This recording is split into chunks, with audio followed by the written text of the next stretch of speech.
Hello friends, welcome back to my channel. मैं हूं अमृता और आज हम बात करने वाले हैं डिस्टेंस और डिस्प्लेसमेंट के बारे में, जिसे हिंदी में हम दूरी और विस्थापन कहते हैं।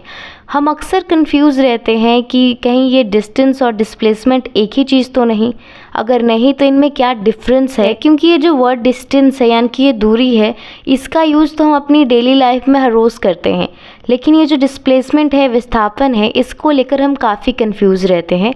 सो चलिए इस वीडियो में हम उस कन्फ्यूज़न को दूर करेंगे और साथ ही साथ ये जो वीडियो है वो उन स्टूडेंट्स के लिए काफ़ी हेल्पफुल है जिन्होंने नया नया फिज़िक्स पढ़ना शुरू किया है, जैसे 9th के स्टूडेंट्स। सो प्लीज़ ये वीडियो अपने हर एक फ्रेंड्स के साथ शेयर करें ताकि ये वीडियो उन स्टूडेंट्स तक पहुंच सके। फ्रेंड्स, सबसे पहले हम बात करने वाले हैं डिस्टेंस की यानी कि दूरी की।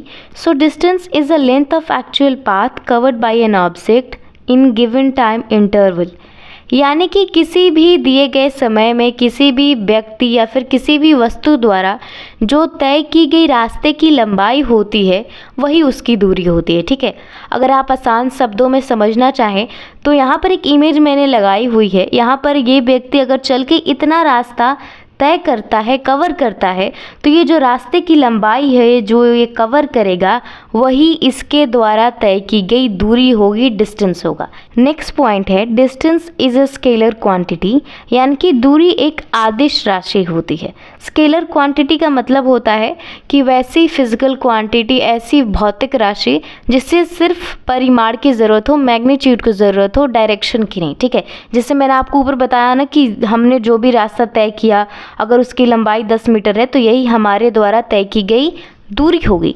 सो यहाँ पर सिर्फ हम मैग्नीट्यूड का यूज़ कर रहे हैं, हम यहाँ पे डायरेक्शन की कोई बात नहीं कर रहे हैं, यानी कि ये एक स्केलर क्वांटिटी है।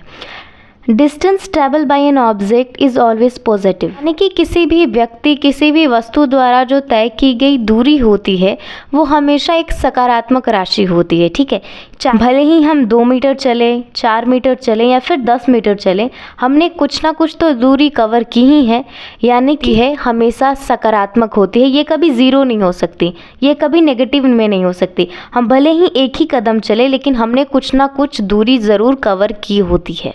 फ्रेंड्स, हमने डिस्टेंस की तो बात कर ली, अब हम डिस्प्लेसमेंट की बात करेंगे। डिस्प्लेसमेंट जिसका मतलब होता है विस्थापन। So displacement is the shortest distance between initial and final position of the moving object, यानी कि सिंपल वर्ड में अगर हम समझना चाहें तो डिस्प्लेसमेंट का मतलब होता है कि किसी भी वस्तु के जो पहली स्थिति थी, यानी कि जो इसकी इनिशियल पोजीशन थी और इसकी जो लास्ट की जो फाइनल पोजीशन थी, इनकी बीच की जो सबसे छोटी दूरी होती है वही होता है विस्थापन। यानी कि सिंपल वर्ड में समझने की कोशिश करें तो इसका मतलब होता है कि किसी भी चलती हुई वस्तु के जो स्टार्टिंग पॉइंट और फाइनल पॉइंट के बीच की जो सबसे छोटी दूरी होती है ना, वही होता है डिस्प्लेसमेंट। ठीक है, डिस्प्लेसमेंट को समझने के लिए हम और एक एग्जांपल ले लेते हैं। जैसे हमारा स्टार्टिंग पॉइंट ये है और हम यहाँ से चले और ये हमारा फाइनल पॉइंट है। ठीक है, हम यहाँ से चले और यहाँ तक हमने दूरी तय की। सो हमारे स्टार्टिंग पॉइंट और हमारा जो फाइनल पॉइंट है, हम फाइनल पोजीशन है हमारी, इनकी बीच की जो सबसे छोटी दूरी होगी, जो शॉर्टकट होगा, वही होता है डिस्प्लेसमेंट। ठीक है, हम अक्सर कहते हैं ना हम शॉर्टकट से जाने वाले हैं, तो वो भी एक डिस्प्लेसमेंट का एग्जाम्पल होता है। और एक इम्पॉर्टेंट बात, अगर हमें किसी भी वस्तु का डिस्प्लेसमेंट का फॉर्मूला पूछ दिया जाता है तो वो होता है डिस्प्लेसमेंट बराबर final position minus initial position. Final position जहाँ तक हम डिस्टेंस हमने कवर किया ये फाइनल पोजीशन, और इनिशियल पोजीशन यानी कि हमने जहाँ से चलना शुरू किया। ठीक है, displacement is a vector quantity, यानी कि जो डिस्प्लेसमेंट होता है वो एक वेक्टर क्वांटिटी होता है, वैसा क्वांटिटी होता है जिसे प्रेजेंट करने के लिए, दिखाने के लिए हमें ना सिर्फ मैग्नीट्यूड यानी कि अंक की ज़रूरत हो बल्कि हमें डायरेक्शन की भी ज़रूरत पड़ती है। ठीक है, अब हम ये साबित करने की कोशिश करते हैं कि आखिर ये डिस्प्लेसमेंट वेक्टर क्वांटिटी है क्यों। क्योंकि मैंने अभी आपको ऊपर बताया कि डिस्प्लेसमेंट का फॉर्मूला होता है final position minus initial position, और जब भी हम ऐसी वैल्यू घटाते हैं तो कोई ना कोई अंक में आंसर आएगा। ठीक है, लेकिन फिर भी ये एक वेक्टर क्वांटिटी क्यों है?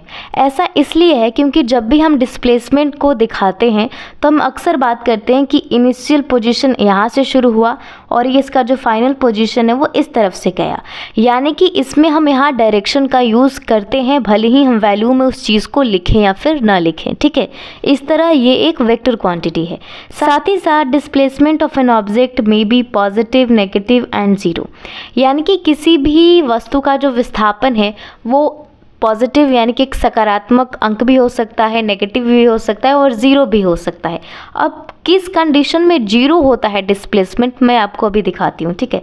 अब हम मान लेते हैं कि कोई ऑब्जेक्ट है और एक सर्कुलर पाथ यानी कि एक वृत्तीय पाथ पर ये चल रहा है, घूम रहा है, ठीक है।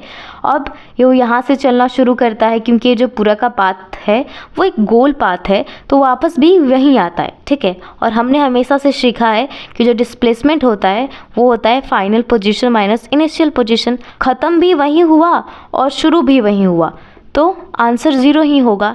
यानी कि इस तरह जो डिस्प्लेसमेंट है वो ज़ीरो भी हो सकता है, नेगेटिव भी हो सकता है और पॉजिटिव भी हो सकता है। सो ये अंतर है डिस्टेंस और डिस्प्लेसमेंट के बीच। उम्मीद करती हूँ ये वीडियो आपको काफ़ी मदद करेगा।